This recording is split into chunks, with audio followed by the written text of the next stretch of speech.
আসসালামু আলাইকুম, আমি নাজমুল হক বলছি। তো আপনাদেরকে দেখায় যে আমাদের একটি অভাবনীয় একটি পাওয়ারফুল একটি ফ্যাসিলিটি আমরা বিডি লকারে নিয়ে আসছি।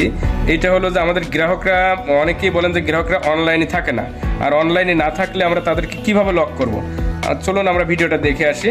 তো আমাদের যে বাম পাশের যে ডিভাইসটা, এইটাই কোনো আমাদের ওয়াইফাই কানেকশন নেই, আর আমাদের গ্রাহকরা টাইম টু টাইম ডাটা আর ওয়াইফাইটা বন্ধ করে রাখে, আমরা তাদেরকে লক করতে পারি না।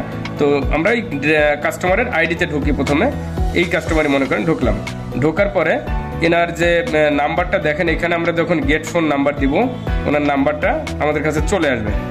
গেট ফোন নাম্বার দেওয়া মাত্রই দেখেন ওনার যে নাম্বার 83 যে নাম্বারটা উনি ইউজ করতেছে, এইটা চলে আসছে আমাদের কাছে। হ্যাঁ, বা ওনারটা লক করলো, আমাদের লক আনলক করলো, নাম্বারটা আমাদের এই গেট ফোন নাম্বার এখানে শো হবে।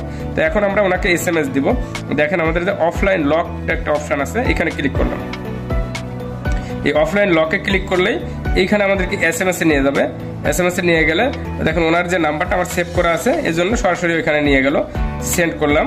সেন্ড করলে দেখেন এই নাম্বারটা, আমাদের এই নাম্বারটা, বাম পাশের এই নাম্বারটা দেখেন অটোমেটিকলি আমাদের মেসেজটা এসে লকে পড়ে গেল ডিভাইসটা। এই ডিভাইস অটো লক হয়ে গেল। অনলি ফর একটা SMS দিয়ে আমরা গ্রাহককে লক করে দিতে পারি। আচ্ছা, এমন এমন সিচুয়েশন আমাদের হয় যে গ্রাহক অনলাইনে থাকে না, গ্রাহক অফলাইনে থাকে, আপনারা কোনোভাবে আনলক করতে পারতেছেন। হয় আনলক কোড দিয়ে আনলক করতে হচ্ছে, নাহলে সে ওয়াইফাই কিভাবে কানেক্ট দিবে, অনেক সময় সে বোঝে না যে ওয়াইফাই কিভাবে কানেক্ট দিতে হয়। এখানে কানেক্ট ওয়াইফাইটা সে টের পায় না গ্রাহক। তো আপনি ইচ্ছা করলে তাকে SMS এর মাধ্যমে আনলক করে দিতে পারবেন। চলুন আনলকটা কিভাবে করে, আবার অফলাইন লকের এখানে গেলাম, যাওয়ার পর আনলকে ক্লিক করলাম। আনলকে ক্লিক করার পর দেখেন EMI আনলক মি, এই মেসেজটা তখন যাবে। আপনারা নর্মালি টেক্সট মেসেজ করেও তাদেরকে লক আনলক করতে পারেন, আমি এটাও আপনাদেরকে দেখাবো। তো আমি সর্বপ্রথম আমি এটাকে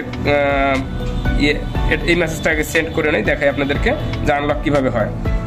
দেখেন এসেটাই যে মেসেজ ঢুকছে, ঢোকা মাত্র এক ক্লিকে আনলক হয়ে গেল। এখন যদি আপনি মনে করেন যে এটা করার একটা রুলস আছে, রুলসটা হলো যে অবশ্যই গ্রাহকের আপনাদের যে লগইন যে মোবাইল নাম্বারটা যেটা দিয়ে আমাদের অ্যাপসের ভিতরে লগইন করতেছেন, অবশ্যই সেই যে নাম্বারটা দিয়ে আমরা লগইন করি ওই নাম্বারটা দিয়ে মেসেজ করতে হবে গ্রাহকের সিমে। অন্য কোনো নাম্বার দিয়ে মেসেজ করলে কিন্তু এই কমান্ড নেবে না। আমি যদি এখান থেকে মনে করেন যে আমি এখানে ঢুকে পড়ি, অফলাইন লকের মেসেজ আবার ঢুকলাম, লক করবো এই ডিভাইসটাকে। অবশ্যই যদি আমি মনে করি এইটা কপি করে নিব, আমি টেক্সট করে নিব, এই লেখাটা টেক্সট করে নিয়ে আমি নর্মালি কপি করে নিয়ে নর্মাল SMS ফাংশনে যেয়ে ওনার নাম্বারটা যদি আমি পাতিয়েও মেসেজ করি, যে ওনার নাম্বারে আমি এভাবে নর্মালি মেসেজ পাতিয়েও সেন্ড করব, সেটাও সম্ভব। আমার অ্যাপস থেকে না করলেও হবে। তো অবশ্যই আমার সেই নাম্বার দিয়েই করব যে নাম্বারে আমার রেজিস্টার্ড অ্যাপ্লিকেশন রেজিস্টার্ড নাম্বার। আমি আবার সেন্ড করে লক করে দেখলাম, দেখেন আমি কপি করে আনছি, লকে পড়ে গেল। তো তারপরেও যদি আপনারা কেউ না বুঝেন তো আমাকে SMS করবেন। দেখেন আমি আবার এই EMI আনলক মিটা যদি এখান থেকে কপি করেও আমি এখানে পেস্ট করি, আমার সফটওয়্যার ইন্টারফেসে না ঢুকেও তাও হবে। EMI আনলক মেসেজটা দিলাম, সেটটার সাথে সাথেই আনলক হয়ে যাবে। আনলক হয়ে গেল। ঠিক আছে, আসসালামু আলাইকুম।